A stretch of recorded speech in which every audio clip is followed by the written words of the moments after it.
De nos jours, beaucoup d'enfants passent leur temps devant la télé, même quand il fait beau dehors. Ils bougent trop peu et n'ont presque pas de contact avec d'autres enfants de leur âge. Les parents commencent à se faire des soucis.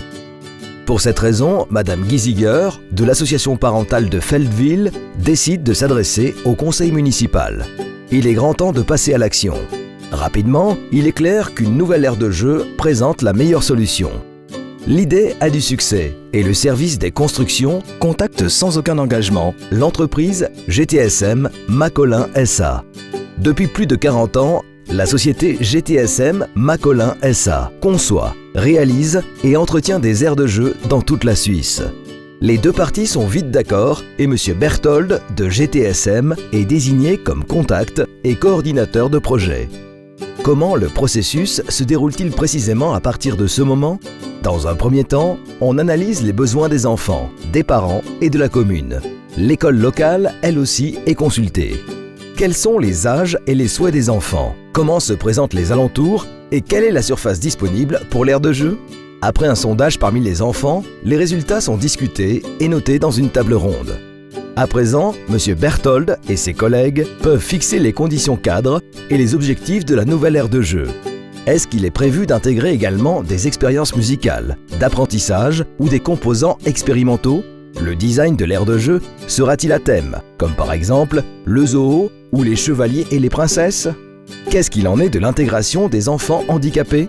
De plus, il faut résoudre les questions suivantes. Quel est le budget?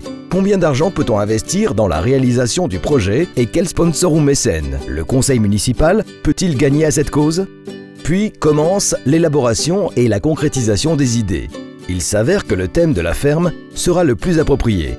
En outre, il est en accord avec la commune de Feldville et il présente un bénéfice pédagogique. À présent, il s'agit de développer le plan des idées.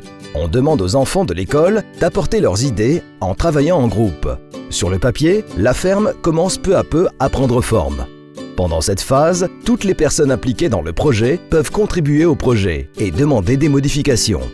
Après l'accord du client, l'entreprise établit le plan de construction. Des éléments, comme une tour de grange avec un mur d'escalade et un toboggan, visent à décrocher les enfants de Feldville de leur télé. Dans une prochaine étape, on dresse le bilan. Puis, il faut fournir le matériel requis. Les éléments des jeux sont fabriqués individuellement et quelques semaines plus tard, tout est monté. L'aire de jeu est prête. Une ferme allègre attend les enfants. Mais d'abord, M. Hugentobler, le chargé de sécurité de GSTM, effectue la réception dont il établit un compte-rendu. Il vérifie si l'aire de jeu correspond vraiment aux règlements de sécurité les plus récents. Enfin, le grand jour est venu. L'aire de jeu est inaugurée avec une petite fête. Enthousiastes et à grands cris, les enfants prennent possession de la ferme et se dépensent à fond. Mais le travail de GTSM n'est pas encore terminé. Chaque année, M. Hugentobler repassera pour inspecter l'aire de jeu. La sécurité est la priorité absolue et parfois, il faut resserrer une vis ou donner un coup de peinture à un portique. Ces travaux d'entretien garantissent que les enfants puissent toujours jouer dans un entourage sûr et attrayant. Ce ne sont pas uniquement les enfants qui sont enthousiastes de la nouvelle aire de jeu, mais aussi les parents. Désormais, lorsqu'il fait beau, le téléviseur reste éteint.